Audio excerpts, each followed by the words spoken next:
నమస్తే welcome to YK news analysis ఇక నేను మీ గగన్. ఇవాల్టి వార్తా విశేషాలు కనుక మనం చూసినట్లయితే ఈనాడు పేపర్లో మనం మెయిన్ హెడ్లైన్స్ కనుక పరిశీలించినట్లయితే ప్రభుత్వ రంగంలోనూ వర్క్ ఫ్రమ్ హోమ్ అంటూ మనకు కనిపిస్తుంది. ఇక సెక్యూరిటీ ఫ్యాషన్ కాదు, కాన్వాయ్లో వాహనాలు తగ్గించాలి అంటూ చంద్రబాబు నాయుడు చెప్పడం జరిగింది. అలాగే మనం చూసినట్లయితే ఇక పశ్చిమాసియా యుద్ధ నేపథ్యంలో చంద్రబాబు సూచన, అమెరికాలో కంటే రాష్ట్రంలో అత్యుత్తమ పర్యాటక ప్రాంతాలు, గ్రాండ్ కాన్యన్ కంటే గండికోట బాగుంటుందన్న సీఎం చంద్రబాబు. అయితే ఎక్కడెక్కడో ప్రదేశాలు కాదు, దృష్టి అంతా మన ఏపీ వైపు ఉండాలన్నట్లుగా సీఎం చంద్రబాబు మాట్లాడడం జరిగింది. ముఖ్యంగా మనం పరిశీలించినట్లయితే పశ్చిమాసియాలో యుద్ధ పరిస్థితుల నేపథ్యంలో ప్రధాని మంత్రి నరేంద్ర మోదీ అయితే కీలక వ్యాఖ్యలు చేశారు. ముఖ్యంగా మనం చూసినట్లయితే ఇప్పుడు హాట్ టాపిక్ గా ఉన్న విషయం కనుక మనం పరిశీలించినట్లయితే నరేంద్ర మోదీ ప్రకటించిన 8 అంశాలని ప్రతి పౌరుడు తప్పక పాటించాలని ముఖ్యమంత్రి చంద్రబాబు పిలుపునిచ్చారు. అలాగే దీనికి సంబంధించి నేడో రేడో రాష్ట్ర ప్రభుత్వం పరంగా ఒక కార్యాచరణ ప్రణాళిక ప్రకటిస్తామని వెల్లడించారు. వర్క్ ఫ్రం హోమ్ విధానాన్ని ప్రభుత్వం రంగంలోనూ అమలు చేస్తామని స్పష్టం చేశారు. ఇక ప్రపంచం మొత్తం ఇంట్లో కూర్చొని పనిచేసే పరిస్థితిని కల్పించేలా చర్యలు తీసుకుంటున్నట్లుగా కూడా చెప్పడం జరిగింది. ఇక ప్రతి ఒక్కరూ దుబారా ఖర్చులు తగ్గించాలని, నా దేశం నా బాధ్యత అంటూ ప్రతి ఒక్కరూ బాధ్యత తీసుకోవాలి అని చెప్పడం జరిగింది. ముఖ్యంగా మనం చూసినట్లయితే యుద్ధ పరిస్థితులు కావచ్చు, లేదంటే ప్రస్తుతం ఉన్న పరిస్థితులు ఏదైతే డీజిల్ కొరత, పెట్రోల్ కొరత కూడా చూడొచ్చు.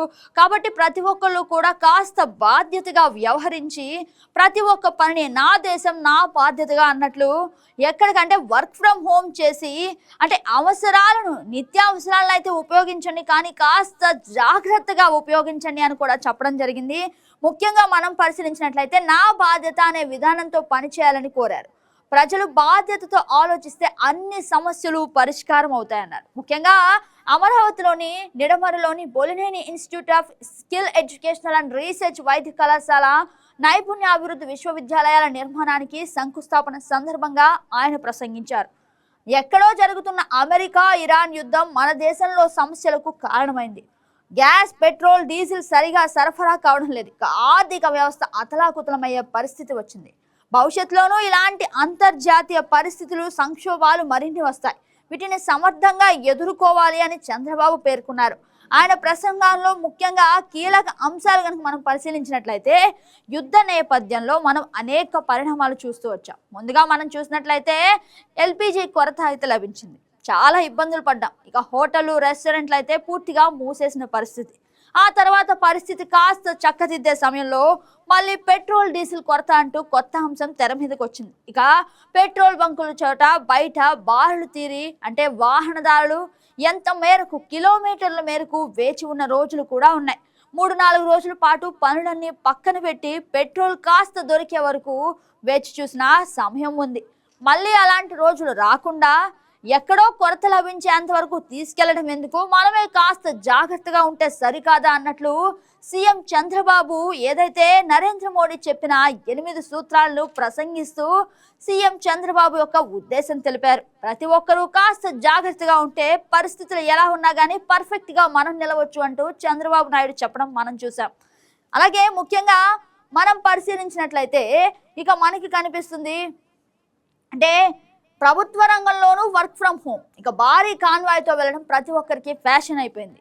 సాధారణ మనిషికి కోపం వచ్చే విషయం ఏమన్నా ఉందంటే, సారు మేమైతే ఒక్క వాహనంలో వెళ్తాం, మమ్మల్ని ఏమో పెట్రోల్ ఆదా చేయండి, వర్క్ ఫ్రమ్ హోమ్ అంటున్నారు, కానీ మీరేమో కాన్వాయ్లో వరుసగా 5-6 వాహనాలు పెట్టుకొని వెళ్తుంటారు, మరి అక్కడ పెట్రోల్ వృధా కావటం లేదా అని చెప్పేసి పబ్లిక్ ప్రశ్నించిన ప్రశ్నలు కూడా మనం చూసాం. కాబట్టి అవి కూడా ముఖ్యంగా ప్రస్తావనలోకి తీసుకొని చంద్రబాబు నాయుడు అలాగే నరేంద్ర మోదీ కలిసి చెప్పిన మాట ఇక నుంచి కాన్వాయ్లు కూడా తగ్గుతాయని చెప్పి. ఏదైతే కాన్వాయ్ వెహికల్స్ మనం చూసినట్లయితే ఖచ్చితంగా 10-11 తగ్గకుండా ఉంటాయి, సుమారు 5-6 కంపల్సరీ ఉంటాయి. కాబట్టి ఇక్కడ నుంచి అలాంటి వాతావరణం లేకుండా కేవలం 2 వాహనాలు మాత్రమే ఉపయోగించేలాగా కూడా చెప్పడం జరిగింది. ఇదైతే ప్రభుత్వానికి ప్రజలకి మధ్య ఒక అండర్స్టాండింగ్ లా అనిపించే అంశం కూడా అని చెప్పొచ్చు. ఇక ముఖ్యంగా మనం పరిశీలించినట్లయితే కాన్వాయ్ వాహనాల సంఖ్య తగ్గించాలి, భద్రత అర్థవంతంగా ఉండాలి. ఈ అంశంలో ప్రజాప్రతినిధులు ఆదర్శంగా నిలవాలి. ముఖ్యంగా ఎంపీలు ఎమ్మెల్యేలు ఎవరు చూసినా గానీ ఈ కాన్వాయ్ పద్ధతి కాస్త రిలాక్సేషన్ ఇచ్చి కొత్తగా అంటే 2 వెహికల్స్ యూజ్ చేసి ముఖ్యంగా ఎక్కడ పెట్రోల్ కొరత డీజిల్ కొరత లేకుండా ప్రజలకు ఏ విధంగా చెప్తున్నామో ప్రజాప్రతినిధులు కూడా అదే ఫాలో అవుతే చాలా బాగుంటుందని చెప్పేసి సీఎం చంద్రబాబు చెప్పడం జరిగింది. అలాగే ముఖ్యంగా మనం చూసినట్లయితే ప్రతి ఇల్లు పొలంలో పౌర ఫలకాలు ఏర్పాటు చేసుకొని విద్యుత్ ఉత్పత్తి కోసం ఆ విద్యుత్తును మీ అవసరాల కోసం ఉపయోగించుకోక మిగిలినది అమ్ముకొని ఆదాయం పొందవచ్చు. ప్రభుత్వ సౌర ఫలకాల ఏర్పాటుకు ఇస్తున్న రాయితీని వినియోగించుకోవాలి. ఇక పొదుపు చేయాలి, అనవసర ఖర్చులు తగ్గించాలి. నిజం చెప్పాలంటే ప్రభుత్వ పరంగా చూసుకున్నా మన పర్సనల్ లైఫ్లో చూసుకున్నా కాస్త ఖర్చులు తగ్గించుకుంటే మనకి మంచిది. అలాగే ప్రతి ఒక్కరు ఏదైతే కొరత లభిస్తుందో కొన్నిసార్లు మన చేతిలో లేని పరిణామాలు చోటు చేసుకుంటున్నాయో ఆ పరిణామాలు కాస్త తగ్గించే దృష్టిగా కూడా మనం ఒక అంటే నిబద్ధత అంటే ఏదైతే ఒక ప్లానింగ్ ఉంటుందో ఆ ప్లానింగ్ ప్రకారం వెళ్ళి ఎక్కడ దుర్వినియోగం కాకుండా చూసుకున్నట్లయితే మనకి మంచిది. ఇక మన దేశం మన బాధ్యత అంటూ కూడా సీఎం చంద్రబాబు చెప్పడం జరిగింది. అలాగే దేశీయంగా అద్భుత పర్యాటక ప్రాంతాలు ఎక్కడికక్కడ ఎక్కడికో వెళ్ళాలి అన్నట్లుగా మనం ఉంటాం. వెకేషన్ వచ్చిందంటే చాలు ఎక్కడికో వెళ్ళిపోవాలన్నట్లు ప్రయత్నిస్తాం. అయితే ముఖ్యంగా నిన్న చెప్పిన మాట మనం చూసినట్లయితే ఎక్కడికి వెళ్లకుండా మన సొంత అంటే మన దగ్గరలో ఉన్న పరిసరాలనే మనం ముఖ్యంగా అంటే ఇక్కడ చూసినట్లయితే కాశ్మీర్ కంటే అందమైన ప్రదేశాలని అరకు లోయలో చూడొచ్చు. ఎక్కడికో వెళ్ళిపోతాం కాశ్మీర్ అని చెప్పేసి మన దగ్గరే ఉన్న అరకు ప్రాంతాన్ని కూడా డెవలప్ చేస్తున్నాం. ఇక పర్యాటకులు అరకులోకి చేరుకొని మరిన్ని అందాలు చూడవచ్చు అని కూడా చంద్రబాబు చెప్పడం జరిగింది. అలాగే గోదావరిలో పోలవరం నుంచి పాపికొండల వరకు వెళ్ళండి, అంతకు మించిన సుందర ప్రాంతాన్ని నేను ప్రపంచంలో చూడలేదని కూడా చంద్రబాబు చెప్పడం జరిగింది. ముఖ్యంగా మనం చూసినట్లయితే అంటే వెకేషన్ వస్తే ఎక్కడెక్కడికో వెళ్ళే ప్రాంతాలు దుబారా ఖర్చులు, ఇక పెట్రోల్ డీజిల్ ఉపయోగం, అలాగే ఫ్లైట్లని అవని ఇవని చెప్పేసి అనవసరమైన ఖర్చులు పెట్టడం కాస్త తగ్గించి మన ఏపీలో మనకి అందుబాటులో మన బడ్జెట్ ప్లానింగ్ లో ఉన్న పర్యాటక కేంద్రాలు విజిట్ చేయొచ్చు అని కూడా చంద్రబాబు చెప్పడం జరిగింది. ముఖ్యంగా మనం చూసినట్లయితే ఇక ముఖ్యంగా గ్రాండ్ కాన్యన్ కంటే గండికోట బాగుంటుంది. గోవాను మించిన పర్యాటకం సూర్యలంక బీచ్ రానుంది. గోవా అంటే చాలు ఎక్కడికక్కడ అందరూ వెళ్ళిపోయే ప్రదేశంలా కనిపిస్తుంది. కానీ ఇక నుంచి గోవాని డామినేట్ చేసే విధంగా సూర్యలంక బీచ్ తయారవుతుందని కూడా చంద్రబాబు చెప్పడం జరిగింది. ఇక ముఖ్యంగా చూసినట్లయితే దేశీయంగా బంగారం ఉత్పత్తి పెంచాలి. ఏదైతే నరేంద్ర మోదీ బంగారం కొనవద్దు కాస్త జాగ్రత్తగా ఉండండి అని చెప్పేసి చెప్పడం కూడా మనం చూసాం. ఇక దాన్నే కాస్త మౌల్డ్ చేసి చంద్రబాబు నాయుడు చెప్పిన వ్యాఖ్యలు ఒకసారి చూద్దాం.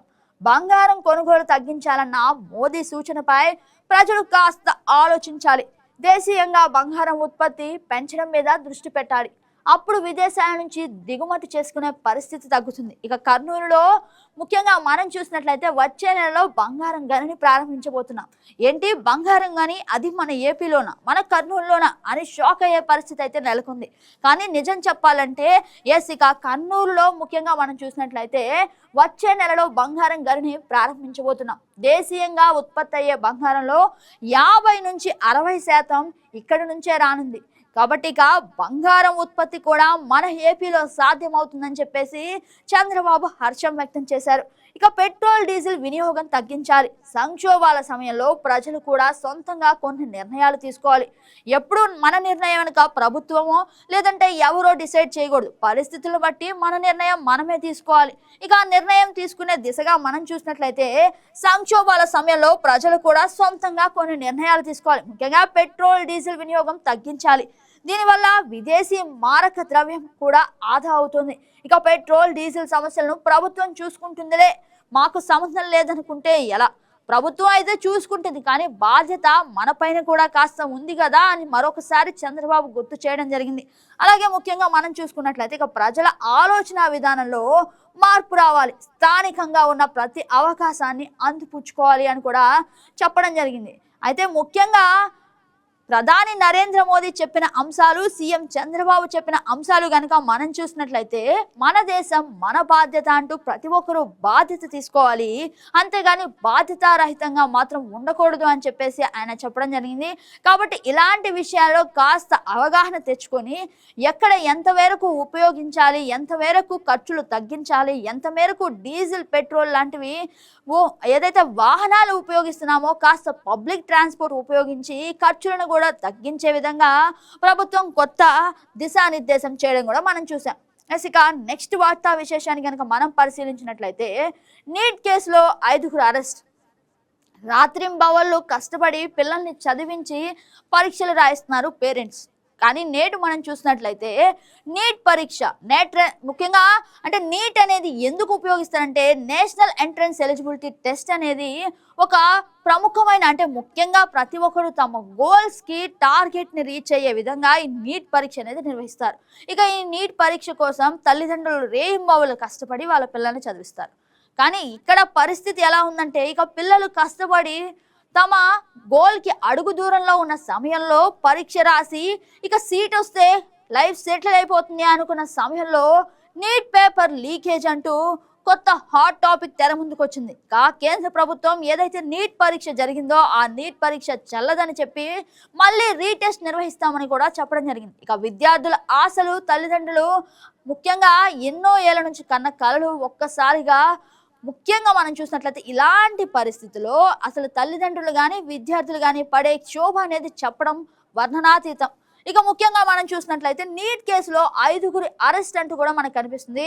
వారిలో రాజస్థాన్ జైపూర్కు చెందిన మంఘీలాల్ బివాల్, వికాస్ బివాల్, దినేష్ బివాల్, హర్యానాలోని గురుగ్రామ్కు చెందిన యశ్ యాదవ్, ఇక మహారాష్ట్రలోని నాసిక్కు చెందిన శుభం బైన్హన్లు ఉన్నారు. ఇక బైన్హన్ను సిబిఐ ఢిల్లీకి తరలించింది. ఈ కేసులో పెద్ద తలకాయలు కూడా ఉన్నాయని, వారిని రక్షిస్తున్నారని, తనలాంటి సామాన్యులను వేధిస్తున్నారని ఓ నిందితుడు మీడియా వద్ద ఆరోపించారు. ఇక ఇది తెలిసిందే కదా, పెద్ద తలకాయలు అంటే కాస్త జాగ్రత్తగా ఉంటాయి.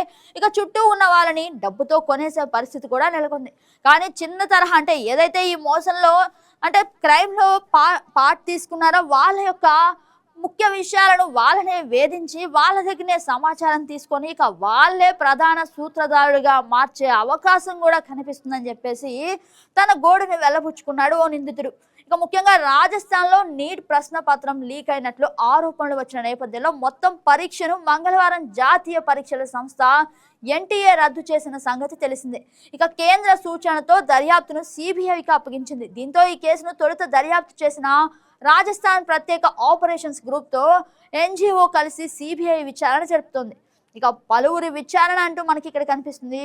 ముఖ్యంగా మనం చూసినట్లయితే నీట్ యూజీ ప్రశ్నపత్రం లీక్కు సంబంధించి సికార్, ఉమ్రుసు, అలవర్, జైపూర్ సిటీ, జైపూర్ గ్రామీణ సంయుక్త పోలీసు బృందాలు 150 మందికి పైగా విద్యార్థులను విచారించాయి. ఇక వారితో పాటు వారి స్నేహితులను, తల్లిదండ్రులు కూడా ముఖ్యంగా ఆరా తీశాయి. ఇక మంగళవారం సాయంత్రం సిబిఐ బృందం జైపూర్లోని ఎస్ఓజీ కార్యాలయానికి వచ్చి కేసు రికార్డులను స్వాధీనం చేసుకొని విచారించిన వాళ్ళు 2 డజన్ల మంది. అంటే ముఖ్యంగా ఇంతమంది ఏదైతే నీట్ పేపర్ లీకేజీ జరిగిందో ఎంతమందో విద్యార్థులు భవిష్యత్తు నిర్మించే ఆ నీట్ పరీక్ష అంటే ఇంతమంది ఎక్కడైతే పేపర్ లీకేజీ కావచ్చు, లేదంటే పేపర్ అమ్ముకోవడం కావచ్చు, ఏదైతే జరిగిందో దాని వెనక భారీ అంటే చాలా మంది గ్రూప్ ఆపరేషన్స్ కొనసాగించినట్లు కూడా మనకు తెలుస్తుంది.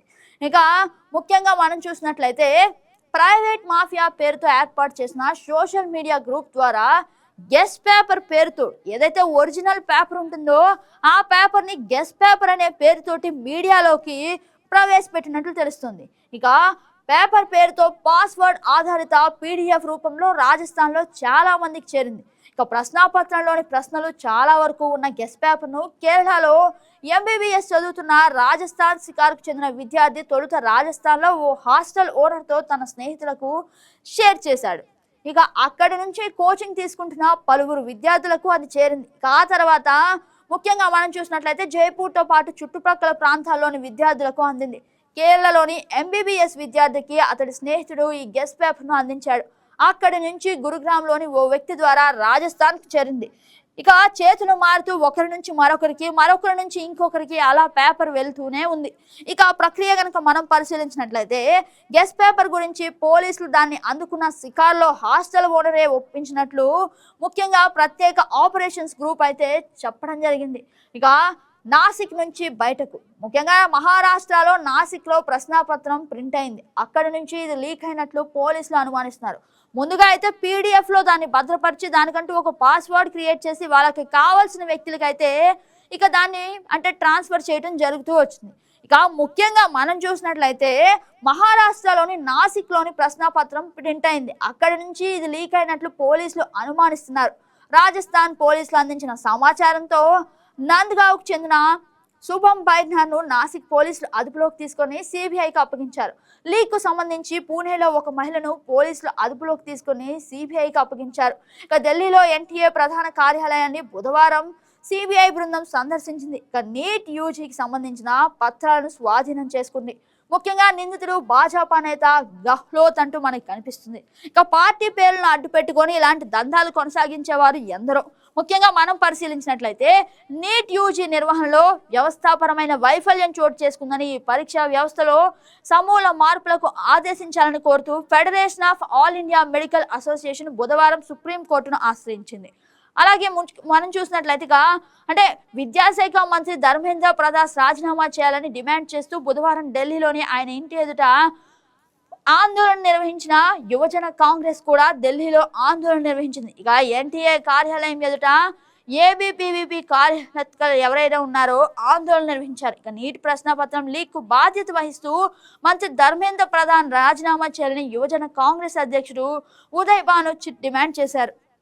ముఖ్యంగా ఇలాంటి అంటే ఎక్కడికక్కడ పేపర్ లీకేజీ జరిగినప్పుడు అది కేవలం పేపర్ లీకేజీ మాత్రమేనంటే ప్రభుత్వానికి అది పెద్ద అంశం కావచ్చు. కాకపోతే అక్కడ ఎంతో మంది విద్యార్థులు 2 ఏళ్ల నుంచి లేదంటే లాంగ్ టర్మ్ కోర్సులు తీసుకొని తల్లిదండ్రులు ఆశలు పెట్టుకొని మా అబ్బాయి లేదంటే మా అమ్మాయికి త్వరలో డాక్టర్ కాబోతుంది అని చెప్పేసి గొప్పగా చెప్పుకునే స్థాయిలో ఉన్న టైంలో పిల్లలు పరీక్షలు బాగా రాశారు, ఇక రేపో మాపో మా కష్టాలు తీరుతాయని చెప్పేసి ఎందరో తల్లిదండ్రులు ఆశపడే అవకాశం ఉన్న చోట సడన్ గా ఈ లీకేజీ అంశం తెర మీదకి వచ్చి ఏదైతే పరీక్ష రాశారో ఆ పరీక్షను రద్దు చేసి పిల్లల భవిష్యత్తుతో ఆడుకున్న ప్రభుత్వం కావచ్చు, అలాగే నీట్ నిర్వహించిన సంస్థ కావచ్చు.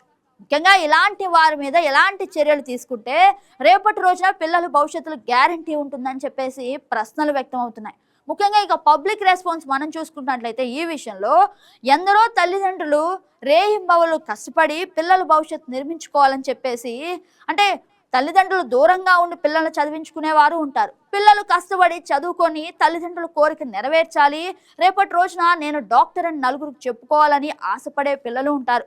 ఇక కష్టాలు ఎన్నొచ్చినా అధిగమించి చదువుకునే పిల్లలు ఉంటారు. ముఖ్యంగా ఇంత వ్యవస్థ నడుస్తున్నప్పటికీ కూడా ఎక్కడికక్కడ ఈ నీట్ పేపర్ లీకేజీ ఇది మొదటిసారి కాదు, ఇదే ఆఖరిసారి కాదు. ప్రతిసారి ఇలాంటిది ఒక రిపీట్ సీన్ జరుగుతూనే ఉంది. 2 సంవత్సరాలకు ఒకసారో 3 సంవత్సరాలకు ఒకసారో మళ్ళీ జరిగే అంశం తెర మీదకి వస్తూనే ఉంది.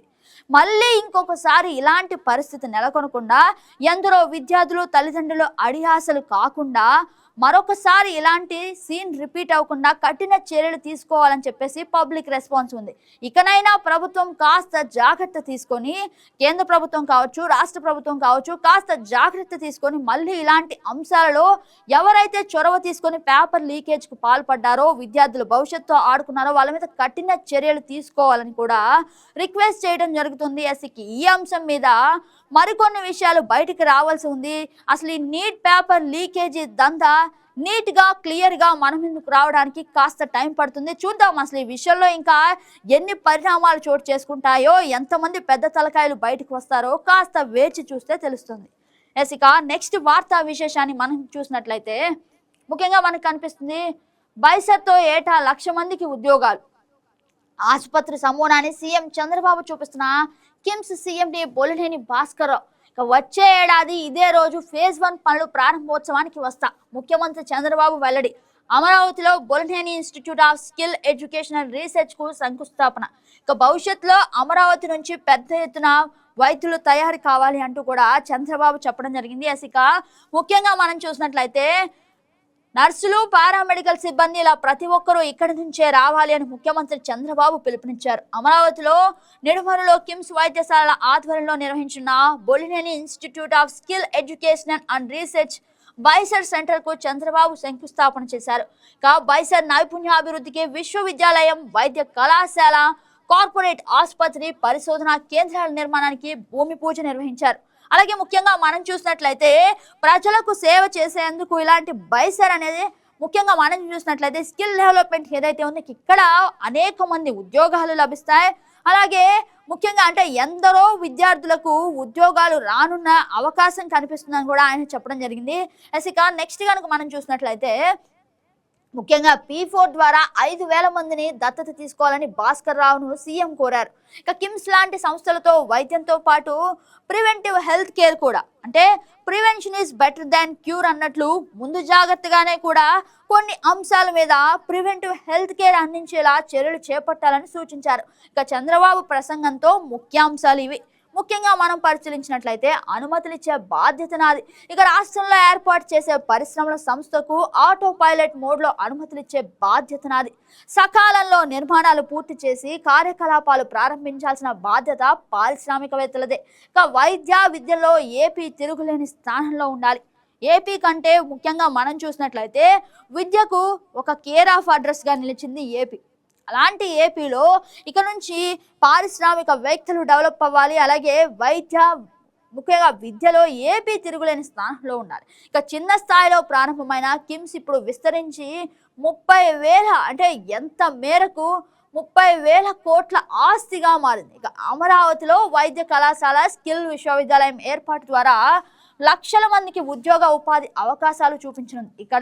500 పడకలతో సూపర్ స్పెషాలిటీ ఆసుపత్రుల నిర్మాణం జరుగుతుంది. 250 మెడికల్ సీట్లు, 1000 నాన్ మెడికల్ సీట్లు, నర్సింగ్, డెంటల్, ఫిజియోథెరపీ రంగాల్లో ఉపాధి లభిస్తుంది. వైద్యులతో సహా నర్సులకు డిమాండ్ ఉంది. వారికి వైద్యోగంతో పాటు ముఖ్యంగా సాఫ్ట్ స్కిల్స్ నేర్పించాలి అని చెప్పేసి చెప్పడం జరిగింది. అయితే ముఖ్యంగా చంద్రబాబు నాయుడు కొన్ని మాటలు అయితే నిన్న ప్రతి ఒక్కరు మనసు దోచుకున్నాయనే చెప్పాలి.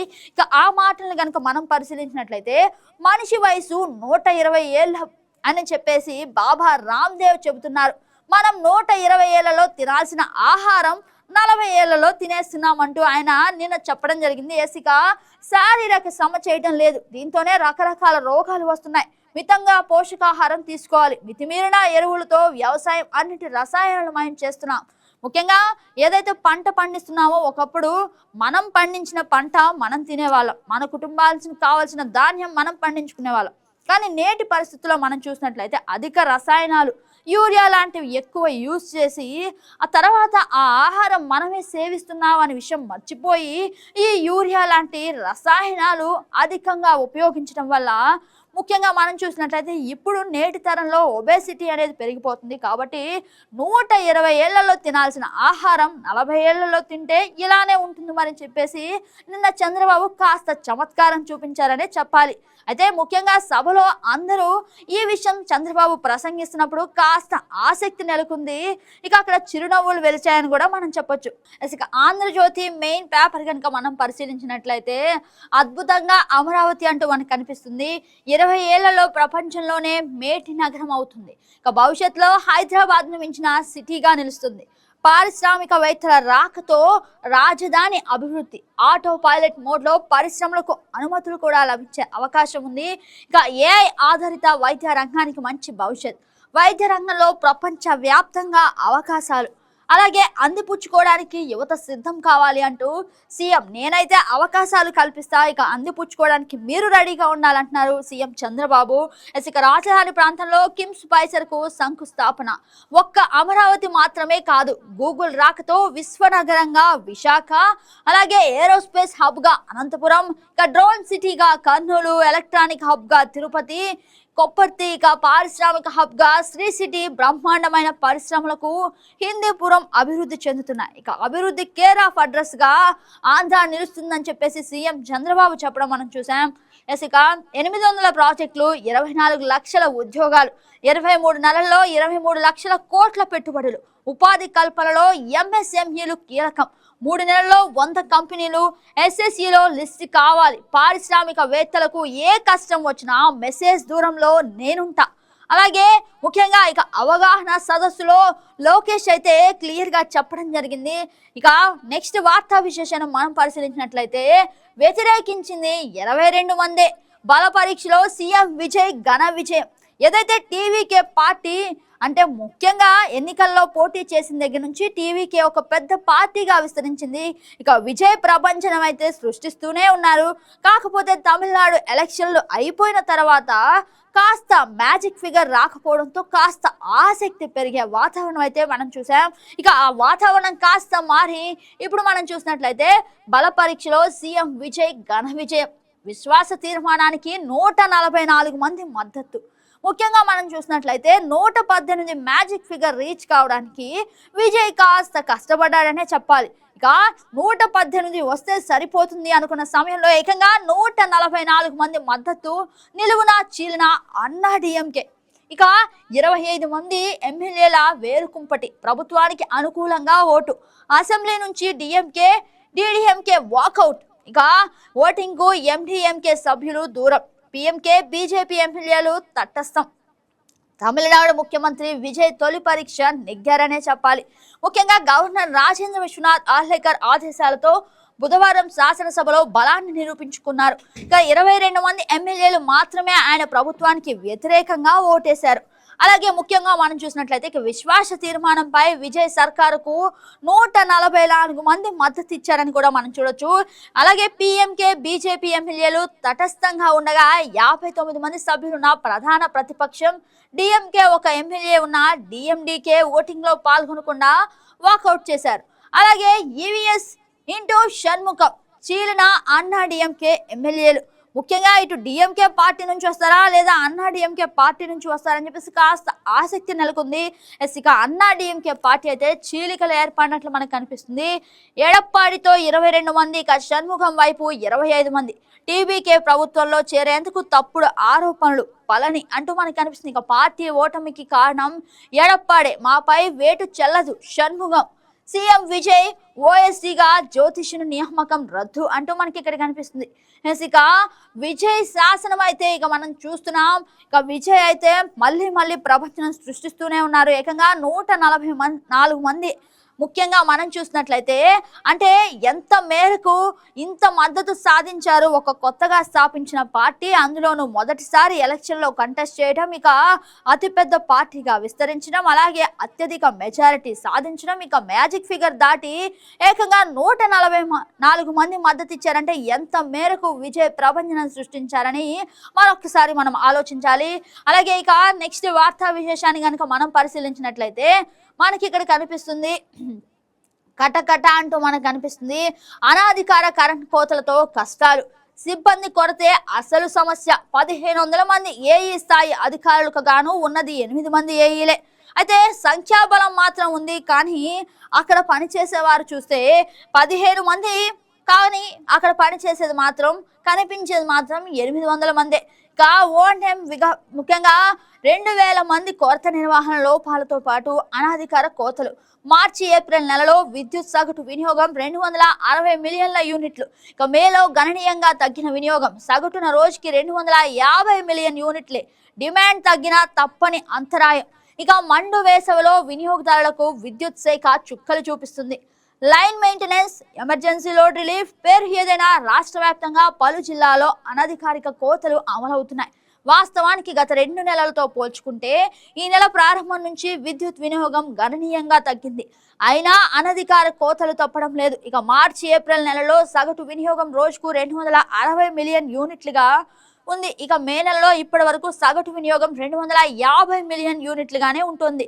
అయితే ముఖ్యంగా ఈ ఏడాది మార్చి 7న 274.6 మిలియన్ యూనిట్ల గరిష్ట వినియోగం నమోదు కాగా, ఇక ఏప్రిల్ 24న 278.44 మిలియన్ యూనిట్లు అయితే గరిష్టంగా నమోదైంది. అయితే ఇక ఈ అనధికార కరెంటు కోతతో కాస్త కష్టాలు తప్పవని చెప్పేసి మనకి కనిపిస్తుంది. ఇంకా నెక్స్ట్ వార్తా విశేషం కనుక మనం చూసినట్లయితే ఈసారి అంటే వార్తల్లో ఎప్పుడు నిలిచే పేరు ఏమైనా ఉందంటే కాస్త జగన్ గందరగోళం అయితే కనిపిస్తుంది. ఇక జగన్ మేనమోమ మళ్ళీ తెర మీదకి వచ్చింది ఈ అంశం. భూ భాగోతం అంటూ మనకు కనిపిస్తుంది. ఇక కలపరింగ్ రోడ్లోని నిషేధిత భూముల్లో రవీంద్రనాథ్ రెడ్డి స్వాహా అంటూ మనకు కనిపిస్తుంది. ఇక సొసైటీ విభేదాలను అనుకూలంగా మార్చుకున్న వైసీపీ మాజీ ఎమ్మెల్యే 150 కోట్ల భూములను తొలుత కుటుంబ సభ్యుల పేరిట రిజిస్ట్రేషన్. గత 2024 ఎన్నికల ముందు పలువురికి మరోసారి రిజిస్ట్రేషన్. పెద్ద దస్తగిరి హత్యలో వెలుగులోకి వచ్చిన కీలక అంశాలు. అలాగే ఆయన భార్య పేరిట 9.70 ఎకరాలు. ఇక హత్యకు భూమికి లింక్ పై పోలీసులు ఆరా. అయితే కొత్త విషయాలు అయితే బయటకు వస్తున్నాయి. ఇక దస్తగిరి హత్య కేసులో కనుక మనం చూసినట్లయితే కొన్ని విషయాలు చాలా ఆసక్తికరంగా ఉంటున్నాయి. ఇక భూమి వివాదం కూడా అయి ఉండొచ్చు అని చెప్పేసి ఆ దిశగా పోలీసులు విచారణ చేపడుతున్నారు. మాజీ సీఎం జగన్ మేనమామ కడప జిల్లా కమలాపురం మాజీ ఎమ్మెల్యే పి రవీంద్రనాథ్ రెడ్డి రూటే సపరేటు. 5 ఏళ్ల వైసీపీ హయాంలో జిల్లాలో పెద్ద ఎత్తున భూ కబ్జాలు జరిగాయి. ముఖ్యంగా మనం చూసినట్లయితే కడప నగరం చుట్టూ ఉన్న కమలాపురం నియోజకవర్గ పరిధిలోను సీకే దిన్నే చెన్నూరు మండలాల్లో ప్రైవేట్ ఆస్తులను భారీ ఎత్తున సొంతం చేసుకున్నారు. ఇక నిషేధిత జాబితాలో ఉన్నా సరే రిజిస్ట్రేషన్ చేయించుకున్నారు. ఈ భూభాగోతాన్ని ఆంధ్రజ్యోతి పలుమార్లు ప్రస్తావిస్తూ అనేక సార్లు ప్రకటనలో కూడా వేశారు. అయితే ఇందులో ముఖ్యంగా ఎలాంటి పరిణామాలు చోటు చేసుకున్నాయి, అసలు ఎంత మేరకు ఈ భూభాగోతం జరిగిందనేది కాస్త వివరాలు తెలియాల్సి ఉంది. చూద్దాం ఇక ఎలాంటి ఆసక్తికర పరిణామాలు అయితే మన ముందుకు వస్తాయో. అలాగే నెక్స్ట్ వార్తా విశేషం కనుక మనం చూసినట్లయితే ముఖ్యంగా బొగ్గు నుంచి గ్యాస్ అంటూ మనకు కనిపిస్తుంది. ఇక భారీ కోల్ గ్యాసిఫికేషన్ ప్రాజెక్టుల ఏర్పాటు కేంద్ర కేబినెట్ నిర్ణయం. ఇక కేంద్ర కేబినెట్ నిర్ణయాలను వెల్లడిస్తున్న అశ్విని వైష్ణవ్ అయితే మనకి ఇక్కడ కనిపిస్తున్నారు. ఇక పశ్చిమాసియా పరిణామాలతో సహజ వాయువు ఎల్పిజి యూరియాకు కొరత ఏర్పడిన నేపథ్యంలో కేంద్ర ప్రభుత్వం వినూత్న చర్యలు చేపట్టడం కూడా జరుగుతుంది. ముఖ్యంగా మనం చూసినట్లయితే దేశంలో భారీ స్థాయిలో ఉన్న బొగ్గు నిక్షేపాలను వినియోగించుకొని సిన్ గ్యాస్ ను ఉత్పత్తి చేయాలని చెప్పేసి ఆయన చెప్పడం జరిగింది. ఇక సహజ వాయువుకు బదులుగా సిన్ గ్యాస్ ను ఉపయోగించి ప్రత్యేక ప్రక్రియల ద్వారా urea, methanol, hydrogen, diesel, petrol, ఇతర హైడ్రోకార్బన్ రసాయనాలను ఉత్పత్తి కోసం కోల్ గ్యాసిఫికేషన్ ప్లాంట్లను భారీగా ఏర్పాటు చేయాలని కూడా స్పష్టం చేశారు.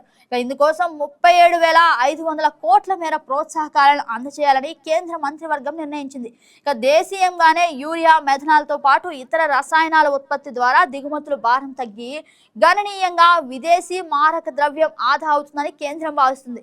ఏటా 7.5 కోట్ల టన్నుల బొగ్గును గ్యాస్గా మార్చేందుకు వీలుగా ప్రాజెక్టులు ఏర్పాటు చేయాలనేది లక్ష్యం. ఇందుకోసం సుమారు 3 లక్షల కోట్ల పెట్టుబడులు అవసరమని అంచనా. ఇక ముఖ్యంగా మనం చూసినట్లయితే మన దేశంలో ఇప్పటి వరకు గుర్తించిన బొగ్గు నిల్వలు సుమారు 40,000 కోట్ల టన్నులకు పైగానే ఉన్నాయి. ఇవి మనకు 200 ఏళ్లకు సరిపోతాయి. కాబట్టి కాస్త వాటిని ఉపయోగించి ముఖ్యంగా సీన్ గ్యాస్ ని కనుక తయారు చేసినట్లయితే ఇబ్బంది ఉండదు అని చెప్పేసి ఆయన చెప్పడం జరిగింది. ఇక నెక్స్ట్ వార్తా విశేషం మనం పరిశీలించినట్లయితే నీట్ పై దర్యాప్తు ముమ్మరం. ఇందాక మనం ఏదైతే చర్చించామో అదే అంశం మరొకసారి ఇక్కడ ఆంధ్రజ్యోతి పేపర్లో మనకు కనిపిస్తుంది. ఈ పేపర్లో మనం ప్రస్తావించినట్లయితే పేపర్ లీకేజీ ఘటనలో 5గురు అరెస్ట్. ఇక నీట్ యూజీ పేపర్ లీకేజ్ ఘటనపై దర్యాప్తును సిబిఐ ముమ్మరం చేసింది. ఇక దేశవ్యాప్తంగా అంటే ఒక సంచలనం సృష్టించిన నీట్ పేపర్ లీకేజీ విషయంలో 5గురిని అయితే అరెస్ట్ చేశారు.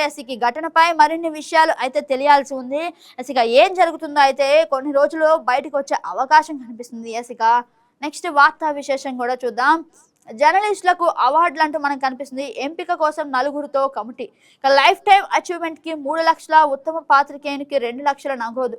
ముఖ్యంగా press academy chairman Suresh Kumar అయితే ఈ విషయాన్ని ప్రస్తావించారు. అంటే ముఖ్యంగా మనం పరిశీలించినట్లయితే జర్నలిస్టుల ప్రతిభను గుర్తిస్తూ 2025-26 సంవత్సరానికి ఉత్తమ జర్నలిస్ట్ అవార్డులను ప్రకటించేందుకు రాష్ట్ర ప్రభుత్వం సిద్ధమవుతుందని CR media academy chairman Alapati Suresh Kumar అన్నారు. విజయవాడలోని అకాడమీ కార్యాలయంలో బుధవారం జరిగిన మీడియా సమావేశంలో ఆయన మాట్లాడారు. మొత్తం 12 కేటగిరీలో జర్నలిస్టులకు అవార్డులు ప్రకటిస్తున్నామని కూడా ఆయన చెప్పడం జరిగింది.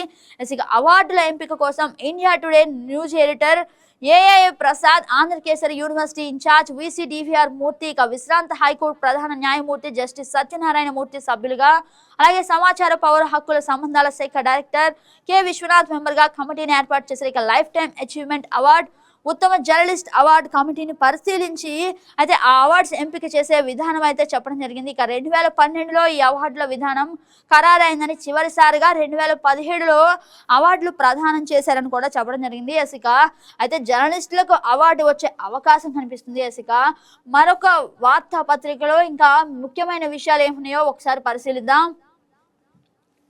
ఇక మనం చూసినట్లయితే సాక్షి పేపర్లో ఉన్న మెయిన్ హెడ్లైన్స్ ఒకసారి పరిశీలిద్దాం. ఇక సాక్షి పేపర్ మనం చూసినట్లయితే మనకి ఇక్కడ కనిపిస్తుంది ముఖ్యంగా సంక్షేమం ఇక సంక్షోభమే అంటూ మనకు కనిపిస్తుంది. ప్రభుత్వ పథకాలు లబ్ధిదారుల్లో భారీ కోతలకు ఫ్యామిలీ బెనిఫిట్ కార్డు అంటూ మనకు కనిపిస్తుంది. కొత్త నిబంధనలతో తొలి దశలోనే ఏకంగా 94% కుటుంబాలకు అనర్హత. ఇక చంద్రబాబు సర్కారు తీరుపై రాష్ట్ర వ్యాప్తంగా వర్గాల్లో విస్మయం అంటూ మనకి సాక్షి పేపర్లో కనిపిస్తుంది. అలాగే ఏడాదికి 48,000 వరకే పథకాల ప్రయోజనం పరిమితం.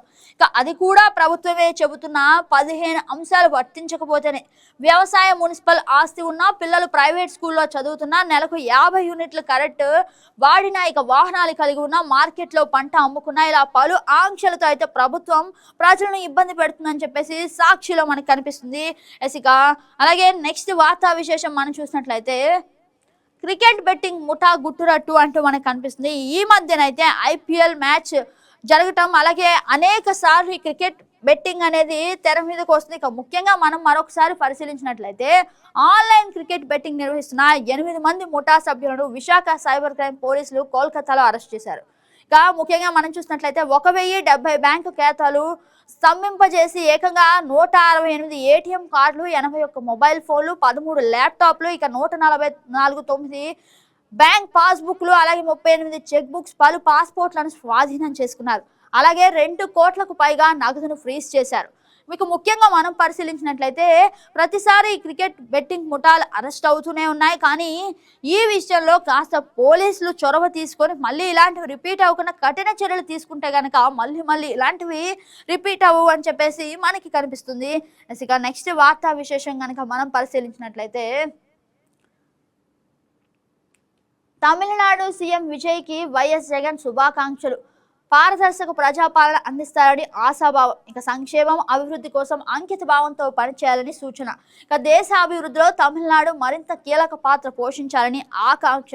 అలాగే ముఖ్యంగా మనం పరిశీలించినట్లయితే తమిళనాడు ముఖ్యమంత్రి విజయ్కి వైఎస్ఆర్సీపీ అధ్యక్షుడు మాజీ ముఖ్యమంత్రి వైఎస్ జగన్మోహన్ రెడ్డి శుభాకాంక్షలు తెలిపారు.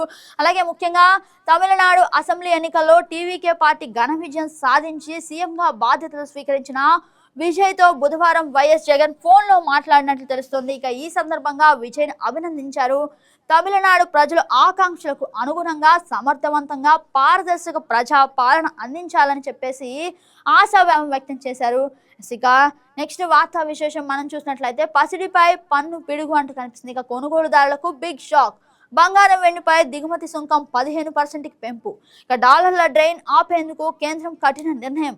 ప్లాటినంపై సుంకం 15.4% అయితే పెంచినట్లు తెలుస్తుంది. ఇక బంగారం వెండిపై 15% అయితే ఇక ప్లాటినంపై 15.4% అయితే పెంచినట్లు తెలుస్తుంది. ఇక దీనికి 3% జీఎస్టీ అదనం. ఇక అవసరం లేని దిగుమతులను తగ్గించే లక్ష్యంగా ప్రభుత్వం అయితే చర్యలు తీసుకుంటుంది. ఇక రూపాయి విలువను కాపాడే ప్రయత్నం కూడా జరుగుతుంది. ముఖ్యంగా ముడి చమురు ఎరువులకే ప్రాధాన్యం. ఇక విదేశీ మారక నిల్వలు తగ్గుదలకు చెక్. ఇక ఏదైతే అంటే కొన్ని అవసరం లేని బంగారం కొనొద్దు అని ఎప్పుడైతే మోదీ ప్రకటన చేశారో అక్కడే కాస్త ప్రజలు అప్రమత్తంగా నిలిచారని కూడా మనం చెప్పొచ్చు. అలాగే నెక్స్ట్ వార్తా విశేషం మనం చూసినట్లయితే త్వరలో పెట్రోల్ మోత. ఇక పరిస్థితి ఇలాగే ఉంటే రేట్ల పెంపు తప్పకదు అంటూ కనిపిస్తుంది. ఇంకా ఆర్బీఐ గవర్నర్ సంజయ్ మల్హోత్రా ప్రస్తుతం పెట్రోల్ డీజిల్ ధరలు స్థిరంగానే ఉన్నప్పటికీ పశ్చిమాసియాలో యుద్ధం కొనసాగితే దశల వారీగా ధరలు పెరగొచ్చని సంకేతాలు కనిపిస్తున్నాయి. అంటే త్వరలోనే సామాన్య ప్రజల ఖర్చులపై అదనపు భారం పడే అవకాశం ఉందని క్లియర్ గా తెలుస్తుంది. ఇక సామాన్యుడి జేబుకి మళ్ళీ చిల్లు పడే అవకాశం కనిపిస్తుంది. అంటే యుద్ధ వాతావరణం కారణంగా మళ్ళీ అడుగులైతే పడుతున్నాయని చెప్పేసి చెప్పడం జరుగుతుంది. అలాగే అంటే త్వరలోనే సామాన్య ప్రజల ఖర్చులపై అదనపు భారే పడే అవకాశం ఉందని కూడా చెప్తున్నారు.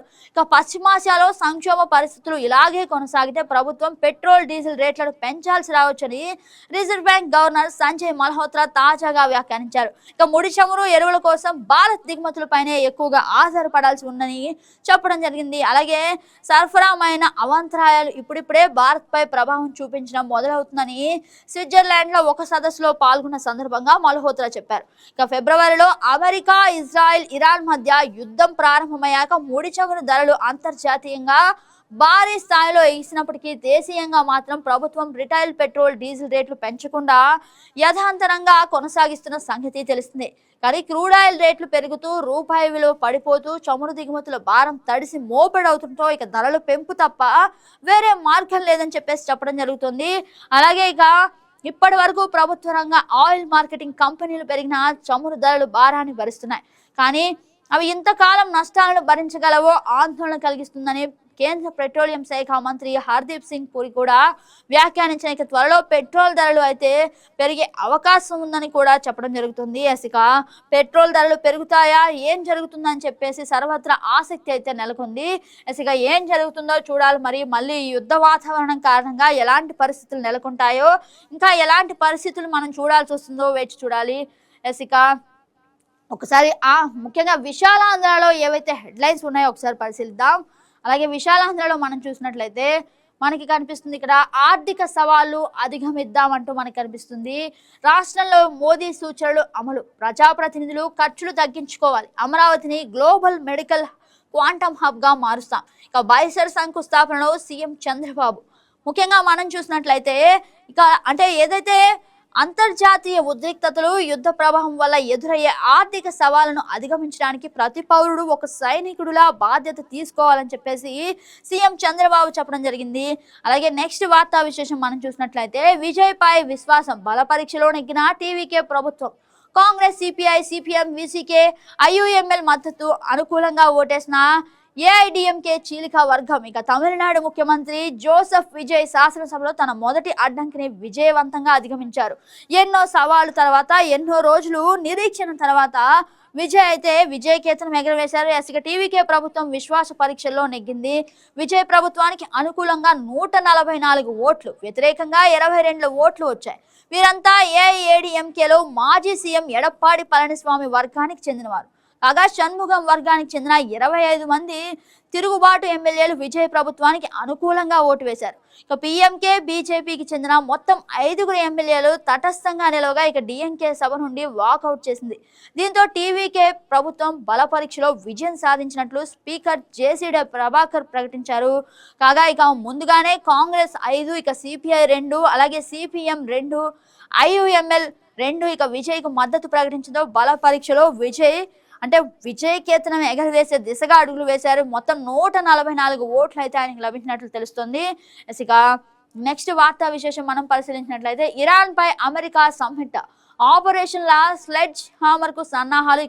కాంగ్రెస్ ఆమోదానికి 60 రోజులు గడువు. అయితే మళ్ళీ యుద్ధ వాతావరణం కలిగిస్తుందా, మళ్ళీ యుద్ధం జరుగుతుందా, మళ్ళీ మనం ఇబ్బందులు పడతామా అని చెప్పేసి కాస్త ఆందోళన వాతావరణం అయితే నెలకొంది.